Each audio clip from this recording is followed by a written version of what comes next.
Well, hello, everybody, and welcome to our presentation today, the Technology Roadmap, the CFO and CIO collaboration with our friends from the To Go Advisory Group. We are glad you're here. I'm going to be introducing our team here, but before I introduce my friends from the To Go Advisory Group, I should probably introduce myself. My name is Jason Claus. I lead the sales and marketing organization here at Ensight, and Ensight does outsourced IT support. And our friends today from To Go Advisory Group, we have two very special people. We'll go with ladies first. Michelle James is a partner with To Go Advisory Group, and she leads the CIOs To Go group, so is representing the technology side of our conversation today. Michelle, welcome. Thanks for joining us. It's so nice to be here, Jason. Thanks. Would you like to share a little bit about your discipline area? Yes, absolutely. So as you said, I lead the CIO practice vertical, and the To Go group, let me just step back a little bit, but the To Go group is an advisory group. It's a C-suite advisory professional group. We do fractional services for CFOs, CIOs, CHROs, chief operating officers.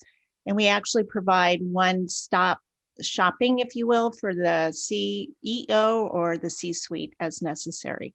So I started the CIO vertical, as I said, about a year ago, and I've worked very closely with Mark for several years, and I'll turn it over to Mark.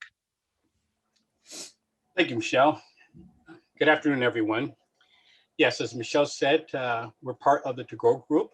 More specifically, I am a partner within the CFO group division. I focus on a lot of areas in technology, agribusiness, ag tech, and also I spend a lot of my time in the North Bay area. Over the past several decades, I've been very involved with various lines of businesses. And so, as Michelle said, she and I have worked before together in other disciplines and other companies. And so I look forward today for she and I to lead this conversation along with Jason. Back to you, Jason. Yeah, well, I'm not gonna. We've got a pretty full agenda here, as you folks can see here on the left, and we're going to start off at the very beginning, right? A good technology roadmap starts with leadership's vision. And Michelle, you're going to start off with the why. Yeah, excellent. Right. Thanks. So let's take a step back. At the end of the day, the CEO is the person who is executing the corporate strategy that's actually there to fulfill the vision of the company. And the CEOs work with the board, his or her leadership team, their competitors, their vendors, their suppliers. And at the end of the day, the corporate strategy will answer the question, what business are we in? What businesses are we in? And why the heck are we here?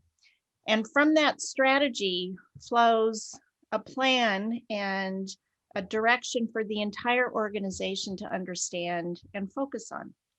And why do you do this? Well, you do this, of course, to increase your market share, increase your revenue, as well to keep your competitive advantage current or where you want it to be, or if you're slightly behind, then there's a focus there on getting ahead of it and plans in place to do that. At the end of the day, you're also wanting to instill a lot of customer loyalty, because without customers, you certainly wouldn't be there. And the way to do that, of course, is to provide excellent customer experience, excellent customer services, and instills a brand, if you will, in the marketplace. And the shareholders are always very, very interested in the value that they get from the execution of your corporate strategy. Mark, how's this done? Well, it's done in a couple ways. As we all know, every organization has their approach to execution. Strategy is great. Many times strategy is on paper, but it's very important to get it done, and get it done in terms of it's efficient. It can be done in a repeatable way, so to make sure that how can be communicated throughout the organization. There's always that dimension of innovation. Many times people believe the IT side, the strategy side, the technology side kind of are void of the long-term reincarnation of the company time and time again. And also, I would say the how is no one wants a lot of drama. What does that mean? It means that it should not be ad hoc, not a surprise, not create a lot of angst in the organization. So that's very, very important because the CEO wants to be assured that when the why is defined and answered, then the organization is ready at a moment's notice to actually how to get it done. Then you move, okay, so now it's why. We know the how. When do we want it done? Well, most time, CEOs and leaders want it done yesterday. But more practically, it's got to be done really now, but also in a very incremental way, agile mindset. What does that mean? Many of you may know the Scrum methodology of getting from point A to point B, not trying to do a big bang approach in terms of deploying a method or technology in a way the organization can actually absorb. And most importantly, the users in a company want to feel that a progress is being made over the long term. Once that is defined, again, the why, the how, the when, now who is going to get it done? I'll let you answer that, Michelle. Yeah, so pretty much everybody's the stakeholder in one form or fashion in making sure the corporate strategy is achieved. And obviously the board is an organization you've got to answer to very regularly and very routinely. And then the folks who set the leadership and the culture and execute the plans for the organization are always in the C-suite. And then the employees, of course, have a huge stake in this, as do your vendors and service providers.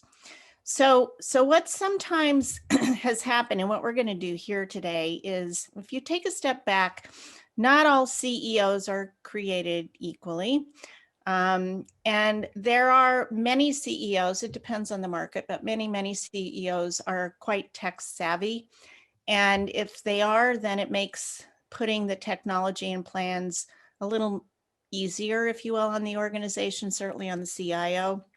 If the CEO is not quite as tech savvy as he or she would like to be, they have a tendency to lean very heavily on the partnership between the CFO and the CIO.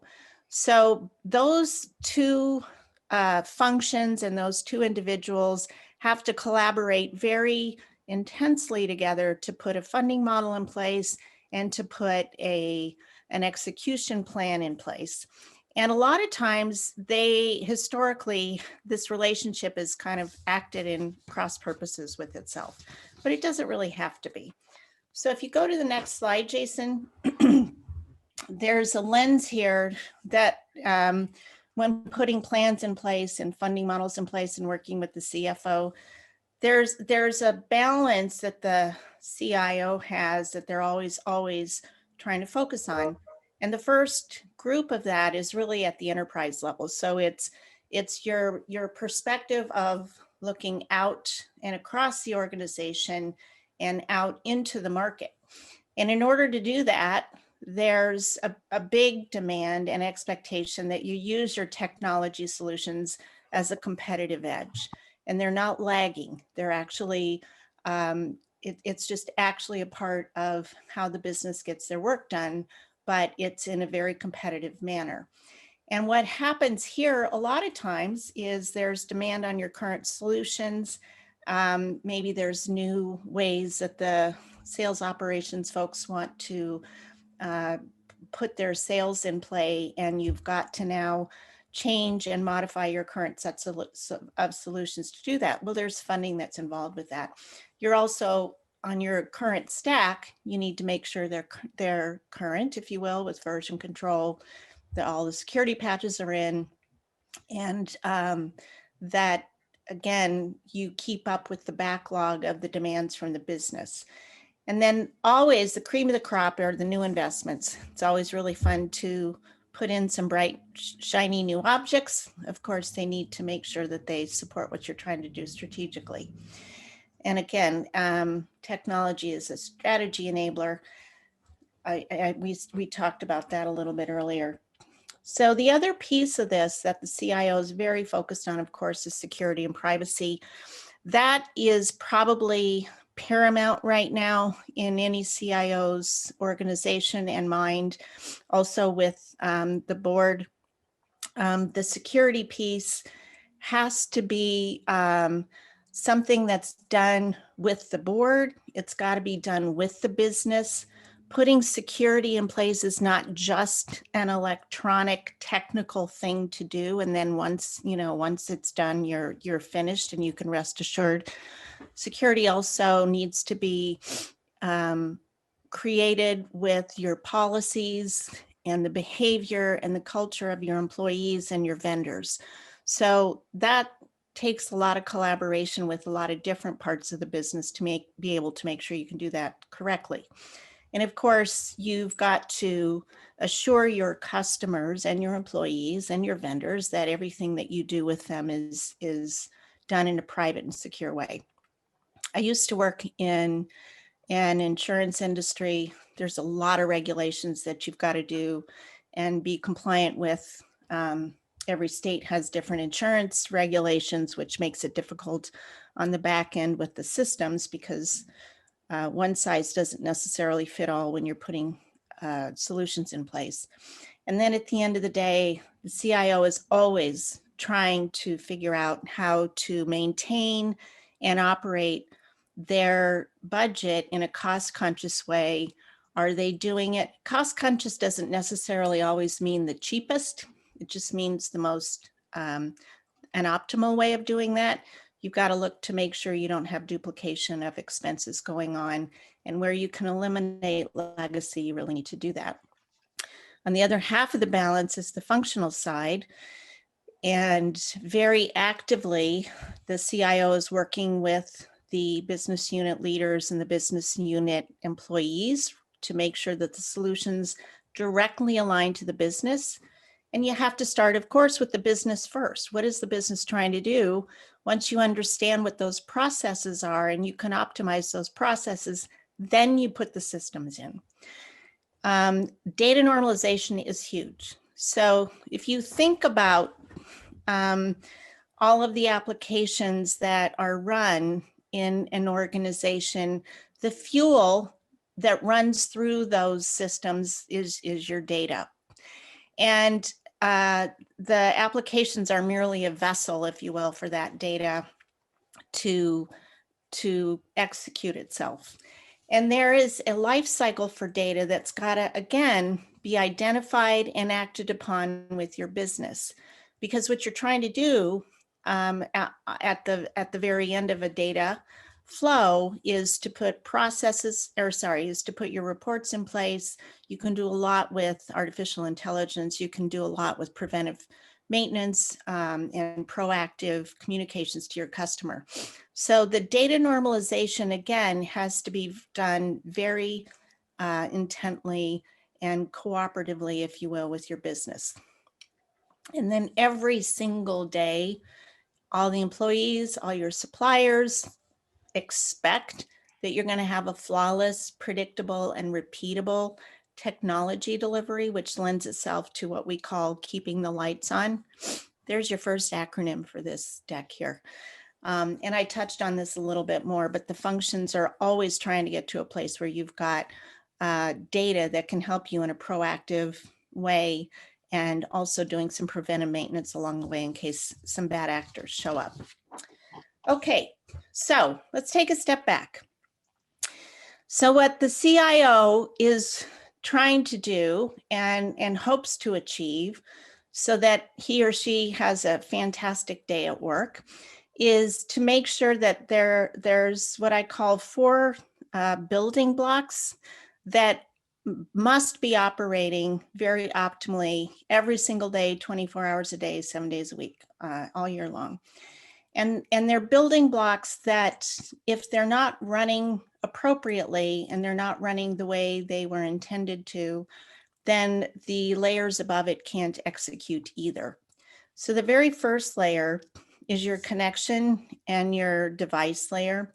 That's where your network is, your bandwidth, of course.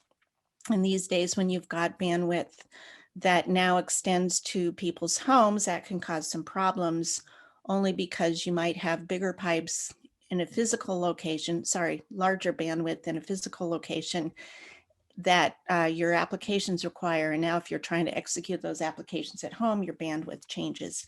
So it's a little more problematic to make sure that there's flawless execution that way. And your digital devices, your laptops and your phones, again, are all connections, are services that connect to your network. Once you've got all of those, you need to put your security plans in place. I touched on this a little bit. Security, of course, protects the company IP. It protects your brand. It protects your data. It protects your customer and customers. Hopefully you have more than one customer. And security is, again, things that there are triggers and architectures that you can set up with your network and your firewalls and your passwords, and then you work those into they're a result of the policies, your security policies and the security practices that you create with the business.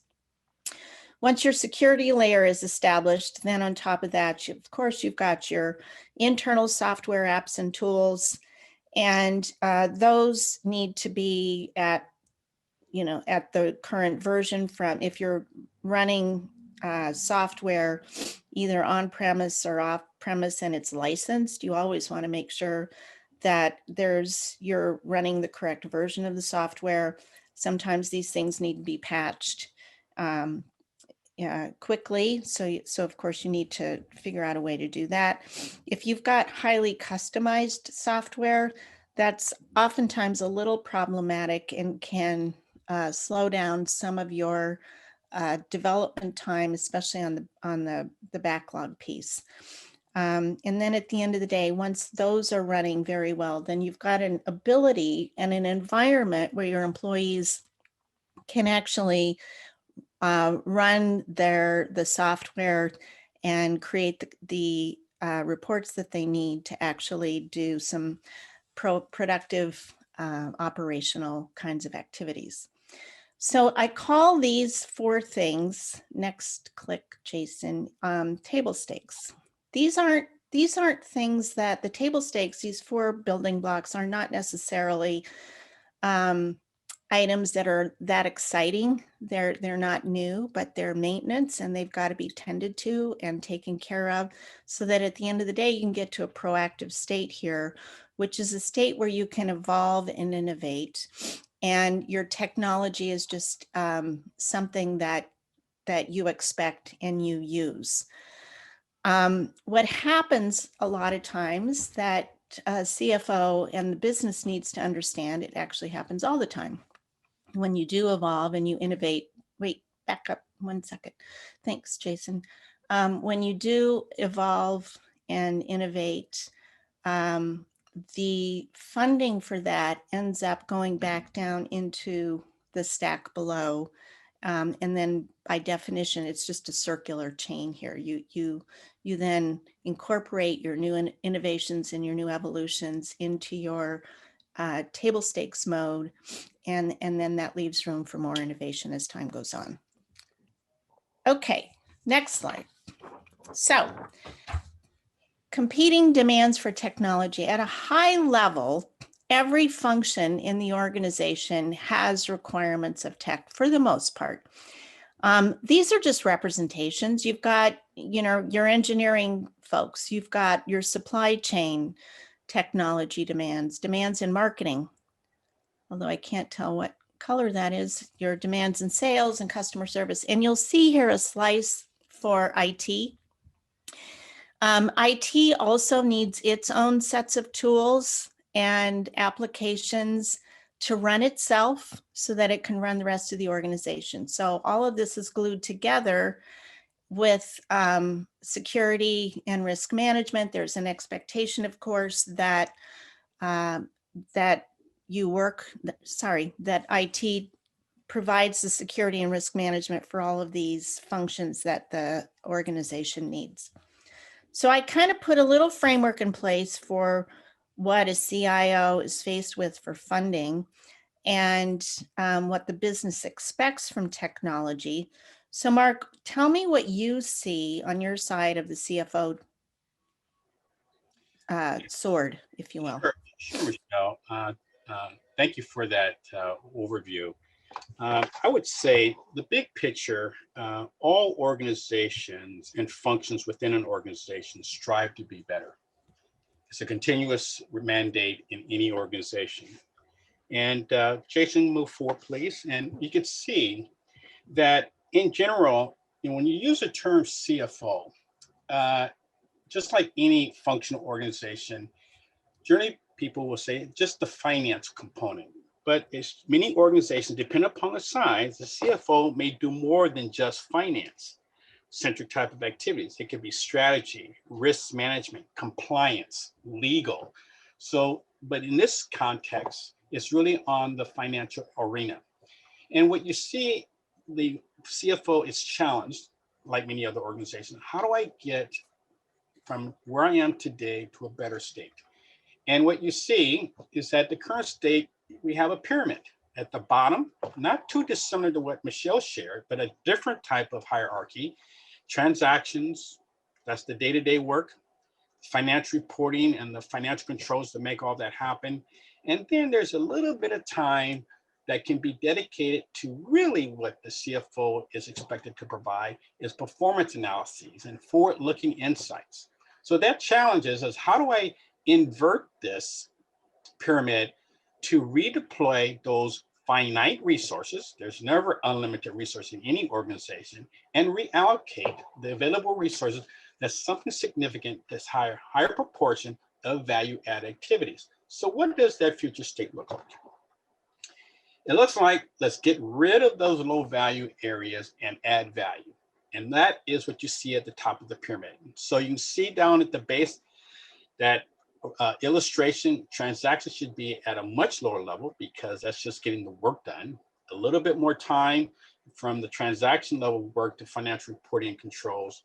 But really what the organization wants from the CFO is that strategic focus, better performance analysis than what you see on the left, and what's going to happen from a forward-looking point of view. It could be industry, it could be intra-organization, where that really strong business partner is expected out of this finance function. So just like Michelle had the lens of the CIO, there is the lens of the CFO.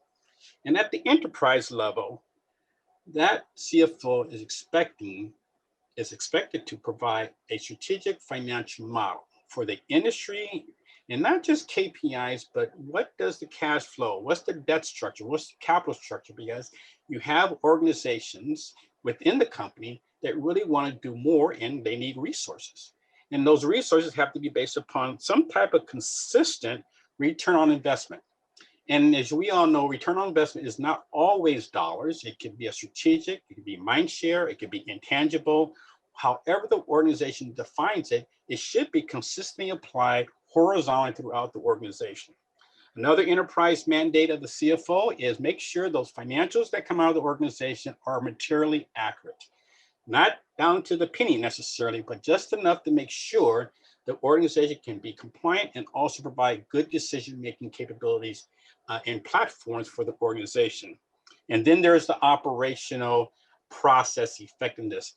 And when we say internal control here, this is operational controls because the CFO is dependent upon his or her peers adhering to certain aspects of the business called the values, the processes, the rules. It's just so incumbent upon the organization to provide a good sound foundation of how it operates. And then in always processes should be efficiently applied. Within the functional aspect of the CFO, there are certain functional lens that the CFO has. And those are that CFO is expected to provide a competitive advantage within the organization and outside.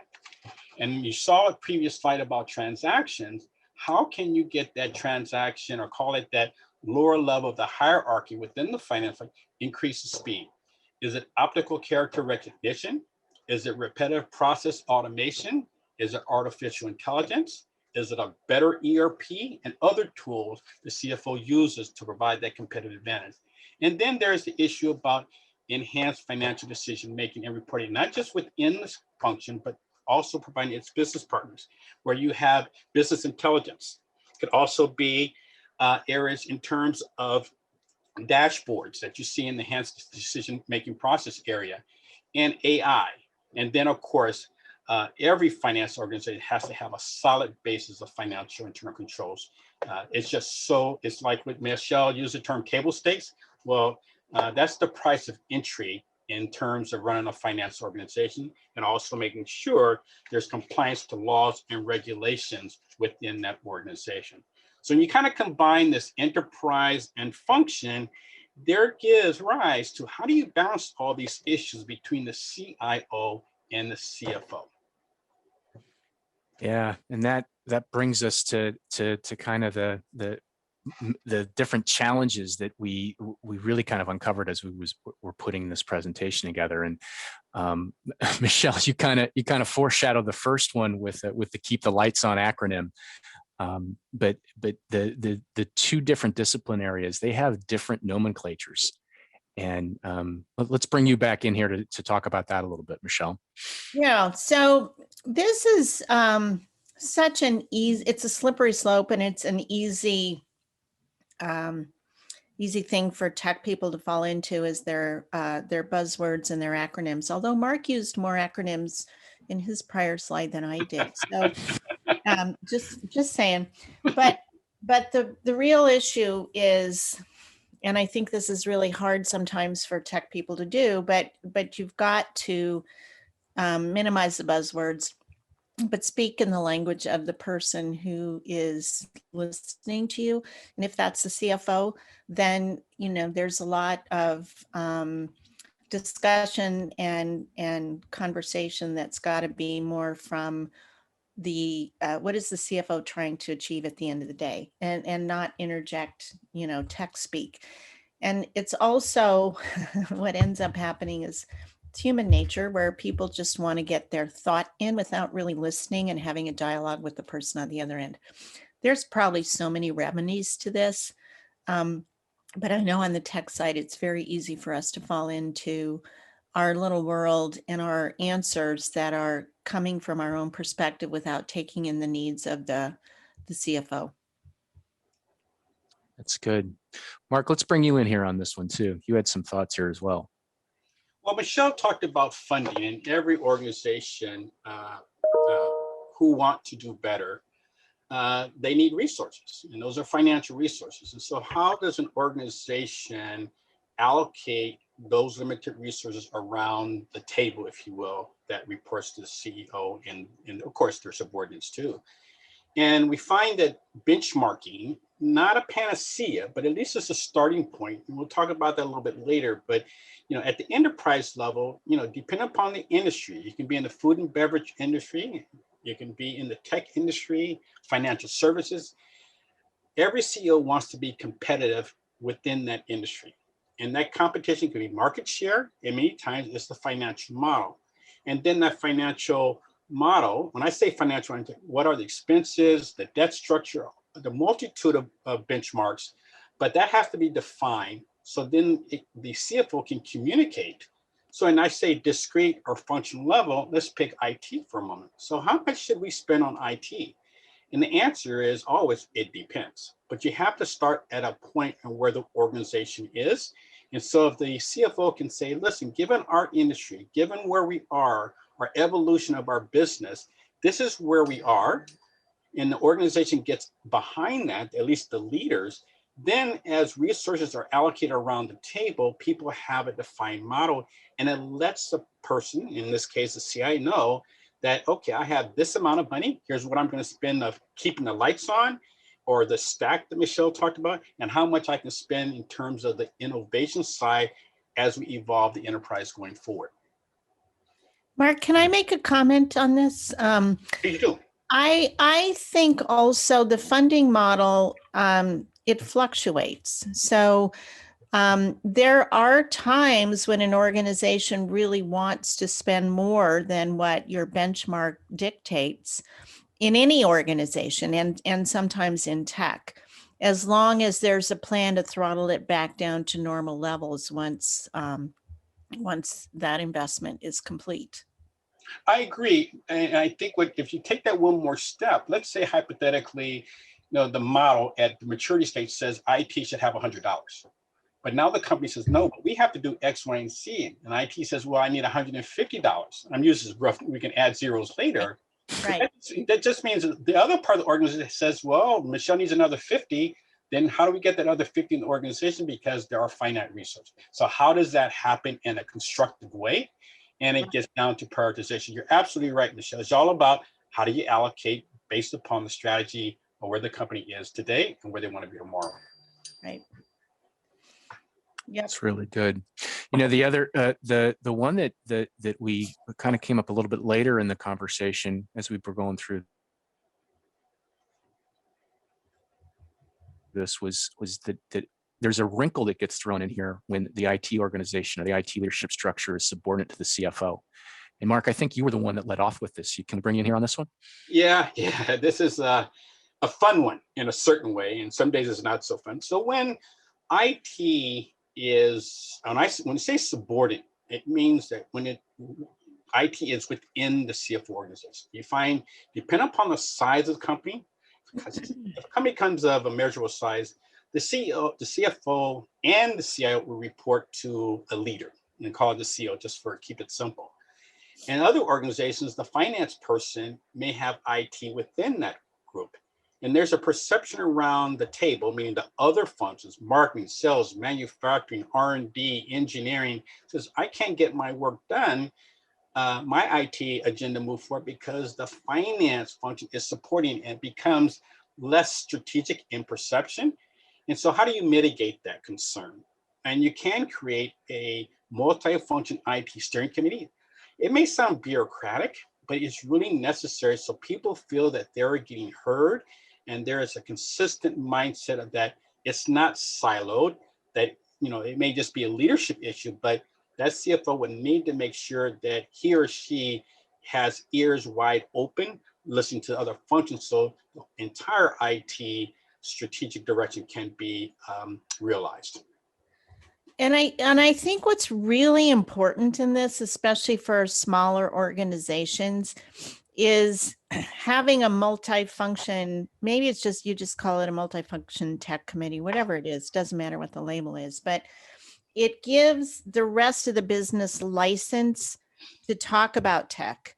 A lot of times, and I'm stereotyping here just a little bit, but a lot of times the IT leader or the IT organization will just go put what they think is the correct solution in place without really a lot of dialogue with the business. And I think giving the business a lot more license to talk about tech in ways that they haven't ever done before gets them a lot more involved because they've got skin in the game. You absolutely need to have the business participate so that they have skin in the game and what the solutions are on the tech side. That's great. All right. The last challenge that we saw as a common one centers around priorities. And Michelle, your perspective and your presentation of the IT leader's perspective really touched on the word priority a lot, and not just setting it once, but also the evolving nature of those priorities. Can we bring you in here to kind of share a little more on that?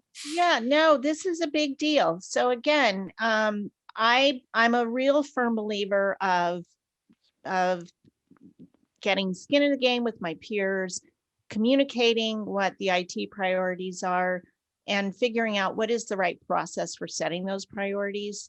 And that's a routine conversation that has to occur because, as Mark said in his example earlier, if $150 is needed for a short term and the normal, budget is $100, well, somebody's going to have to give up that $50, right? And so I think what ends up happening, the idea here is to normalize the conversation so that the company as a whole makes decisions as a whole for on where the spend should occur for the benefit of the company. And so maybe a given function takes a buy for, a quarter or two or even a year, and then next year there is more funding there. It doesn't mean that it's palatable and people enjoy that. Sorry, I have a landline there. But it's never an easy thing just to, you can't say yes to everybody. And there's got to be broad communications of what you're spending money on. And the IT people need to understand that. So at the end of the day, no shouldn't be a 4-letter word. No is not yet. No may mean in a year or in a month, but not right now. Mm-hmm. That's good. Mark, is there anything you want to add here? No, I think we all are clear. The area that I see in this last one about prioritization is leadership. Someone has to set that framework around the table, and there's a leader that has to say, okay, given what we're trying to do, listen to competing priorities and in the nature of the enterprise, and make that happen. So leadership is always key in all situations. It's not unique, but this is where you have so many functions asking IT to do something. How does the leader listen and set those priorities with the people around the table? That's good. Well, we're going to move kind of from the theory of the discussion and the perspectives into a study of one of Mark's clients, and we're bringing back Michelle's very productive slide here. The client originally brought Mark in to talk about items that were very much in that yellow band. But it quickly became apparent that there were things that needed to be addressed, and I don't want to steal your thunder, but it's something down there in that blue band. Mark, let's bring you back in to share the study with the group. Sure. As Michelle and I started out letting everyone know what we do in our day job. We provide fractional services, interim services. It could be a CIO fractional or interim or special projects. And this client, I was brought in as a fractional CFO. So that meant I spent, part of my time being the CFO of this organization. And so what I found is that we had an infrastructure that was insufficient to support the growth of the company. Very, very sizable entity, a strong brand. And so it's very important that the company mobilize where they are today and going forward. Very similar to that, schedule or corporate strategy that Michelle and I described, from the how, the what, and what have you. And so what we found out, go forward, is that how do you tackle it? And many of you on this call, it sounds basic, but it really is, but very important. It's just because it's not the how, it's how do you get it done. So we had to assess, the current technology and systems. I'll share that with you momentarily. What are the strengths and weaknesses of the current technology environment within that company? Again, the infamous word, prioritize those technology and systems to support the company's strategic, operational, and financial goals. Some of those were competing with each other. And then making sure that, you heard again, that we said this before, is, how do we make sure that this technology and systems guide the company with the ability to eliminate the non-value added work for every major process, not every process, but every major process, and enable better data-driven decision-making processes going forward. And so what we did, and I'll pause here because this chart is probably not dissimilar to any what you have in your organization, but we had to separate and categorize the technology environment. We had the infrastructure, networking, physical security, cybersecurity, email, remote management, and VPNs. And you say, okay, is it on-premise or is it cloud-based system? And who's the provider? So, of course, here we're protected the innocent, but you start to see provider 1, 2, 3. We have quite a few providers. And when you see infrastructure, you can see it's red. All right. If you think about what Michelle was talking about, the hierarchy, I mean, we had networking going down. We had multiple manufacturing sites that couldn't depend. And if you're trying to make product, if you can't make product because the infrastructure is not robust enough, well, that can adversely affect revenue. The finance systems, they were okay. The reason why it's not green is that the company's ERP system was about more than 20 versions behind. And I'll talk to you later about why.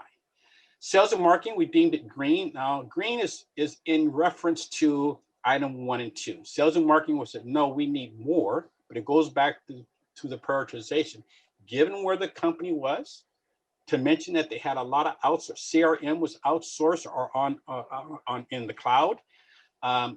We had consultants you can see for social media and managing the website. So they really weren't competing too much on internal resources. And this is a flip edge that Michelle may want to chime in a little bit later, is that when you have an organization here and they've gone outside, you see the consultant, and we see UDA means user developed application.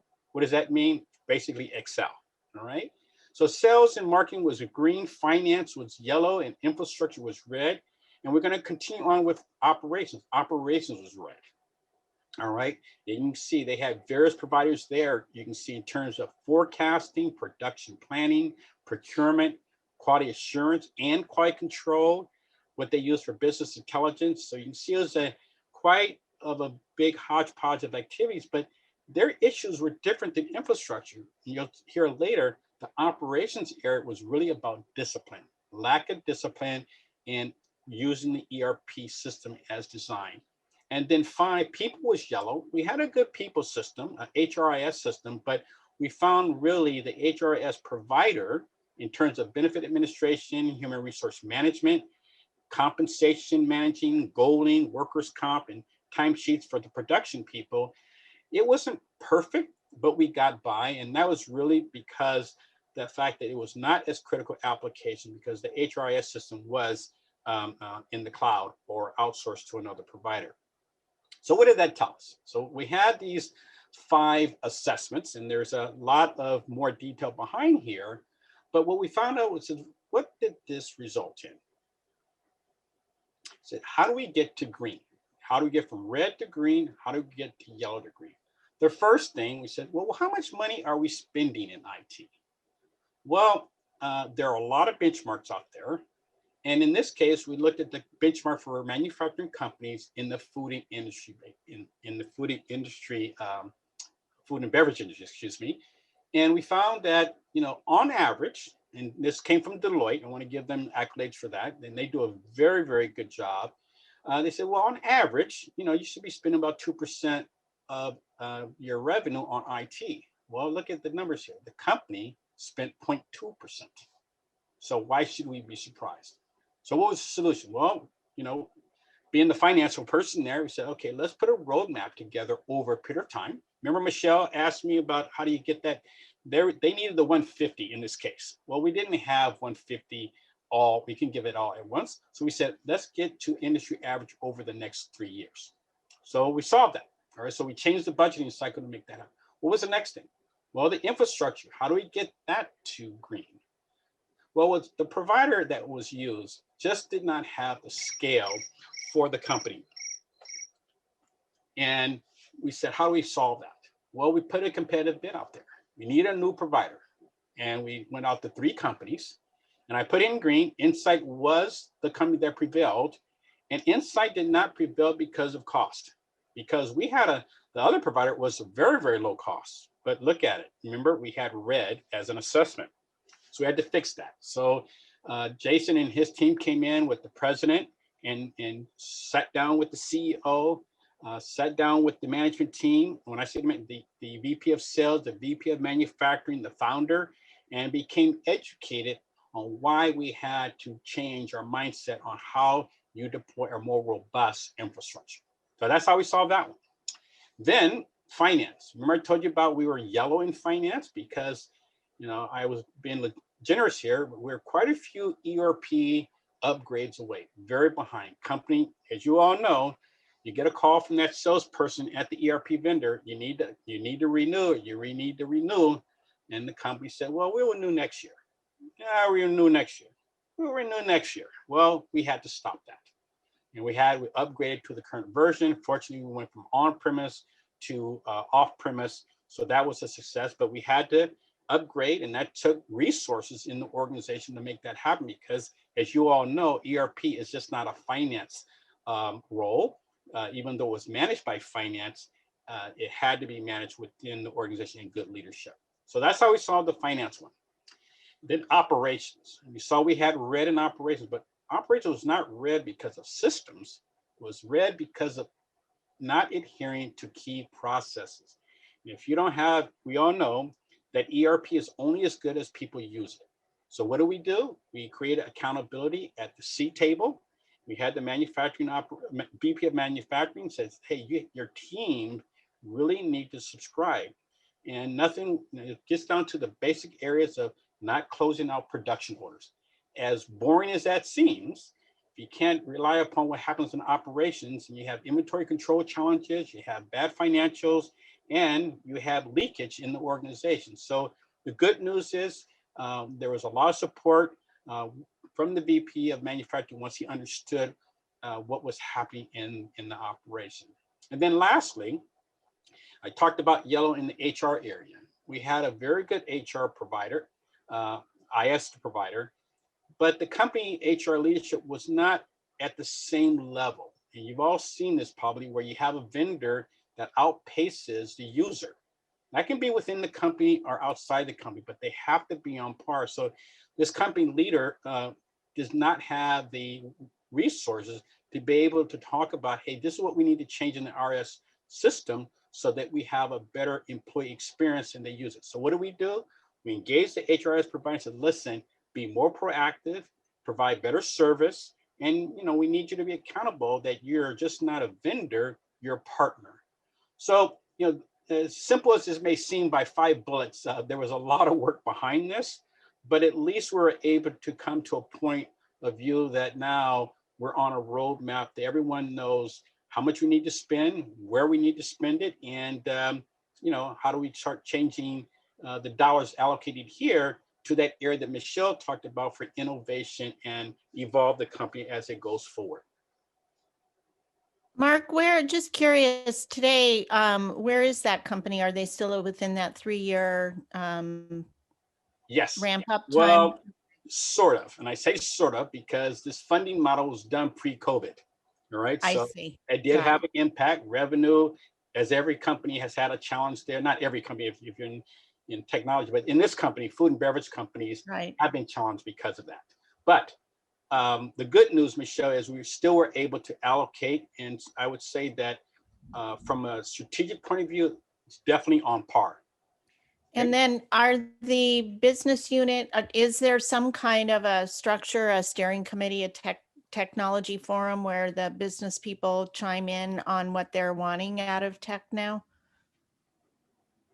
In a way, first, I'm being candid with you. The good news, we have a strategy, and so we do revisit it.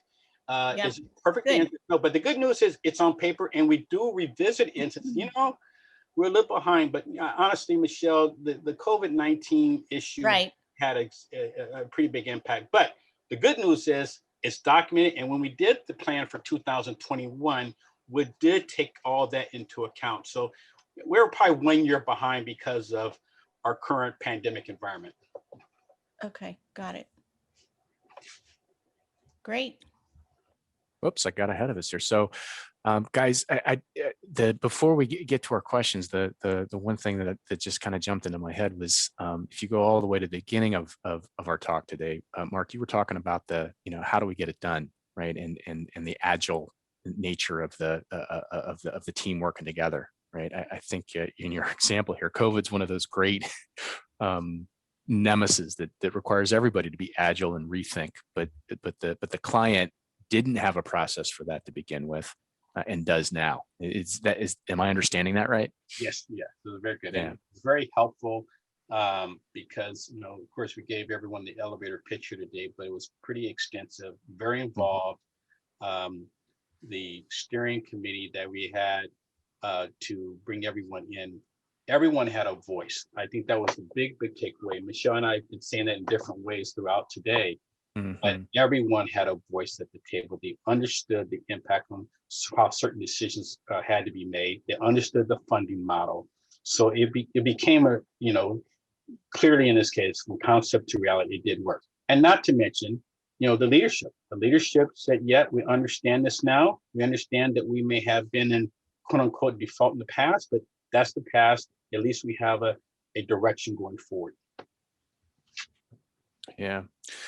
Well, we've got folks, if you want to put questions in, feel free to put them in the question and answer section. I've got one for you here. I think we probably answered it. I'm going to read it anyway, just to make sure you guys agree, but because it came in before we were touching on the challenges and remedies. Fully agree with the criticality of the CIO and CFO partnership to better serve the CEO and the company. For CIOs that report to CFOs, what are strategies of shifting IT from a reactive cost center to a strategic partner? I know we spent a lot of time there. Do either of you feel like we need to expand on that at all? I would. Okay, please. Yeah, I would too. I think we did, but I think this question may want us to peel the onion in one more layer. Good. What are the strategies of shifting IT from a reactive? Number one is always that engagement. I would use the reactive is, okay, we have a problem, let's go fix it. We shared with you one point of view on how that got done. But when it says, how do you get to become a strategic partner? Michelle and I talk about this a lot, is how does the organization become a business partner? Michelle, you and I talked about this before we got on the call today in terms of, what does IT need in this case from their finance business partner? You want to take that, Michelle? Right. So IT needs the business and the finance partner, if you will, to be part of the solution. And that sounds so cliche, but I have so many thoughts going through my brain right now. I have to focus here for a second. I'm going to be a little, I get this question, and it's very telling in an organization when, and I've said this before, and I'm not trying to throw anybody under the bus, but when IT reports into a CFO, or the CFO is wearing multiple hats as a CIO or a tech leader, a lot of times that organization views technology mostly as a commodity and not as a strategic partner, which is problematic. And that's really what the question is how do you evolve out of being a commodity service into a strategic partner? And there's no silver bullet answer to that, but I think there's a lot of education that rests with the CIO all the time. This role is one of marketing and sales and communicating value and education. And a lot of times your business partners, many of them don't feel the confidence they have they don't feel confident in having a conversation about tech because they're not tech experts. And that's where a CIO needs to kind of calm down a little bit, not get ahead of themselves, and start talking in business terms so that you can actually have a dialogue with the business. And so it's training your partners, it's training the CFO to share the pain and also share what the value is of IT back to the business and the CEO so that the funding can occur. Also, the CFO, I like the idea of a steering committee. It does sound like a pat answer, but again, it gets the organization to have skin in the game for the decisions on the priorities for tech spend. And I think the more you can do that, it's also an education for the CFO as well. Excellent. Got one more question here. I like the inverted pyramid. How do you go about looking for a solution to take care of automating processes and balancing that with looking forward towards direction and profitability? Mark, you want to take this one? You want to come bring in on this one? Yes. I would say number one is looking for solutions. I find in any function role, it's imperative that that leader attempt to the level best to look towards how to improve processes. And there are many vendors out there promoting. There are many webinars, if you will, in today's world promoting. I can be more specific. In my case, I looked at repetitive process automation, because remember that transaction, and the person did make reference to the inverted pyramid. How do you get that transaction layer as low as possible? Well, you want to automate, because that's not high value work. We enjoy the people, but it's more about how do you get that done. And there's a lot of solutions out there. Banks have it.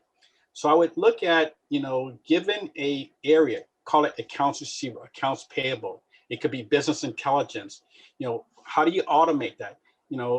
I recently have been learning a lot more about bots, and that's where I become a challenge. So I can partner with a person like Michelle. Michelle, this is what I know, and she will probably put me on the straight and narrow. Says, "Oh, Mark, this is what you need to be aware of." So when you say looking, how do you balance that with profitability? I think you do the ROI, because I can tell you some of these automated tools are not. You have to have a certain scale to make it work. Sometimes if you're paying an accounts payable person X dollars amount, or receivables person, or any other standard automated process, you said, okay, what's the ROI? If the company's growing, generally it makes sense to do it, because as the company grows, you'll get that from the automation. Okay. There's also a balance, and I would say in some solutions, there's not always an ROI, not only financially, but from a customer experience perspective. One thing that comes to my mind is getting lost in automated telephone trees, if you will. And at the end of the day, yeah, it may be a great thing from a company perspective, but when you take the customer experience perspective into play, did the customer get their question answered very quickly? And did they get their question answered, period? If it took them 20 minutes to do that, then yes, the process is automated, but there's really no value add at the end of the day to the customer. And so there's always a question on that piece of it that you've got to ask. It's great. So Brad, hopefully we answered that question for you. Well, that's it for our questions.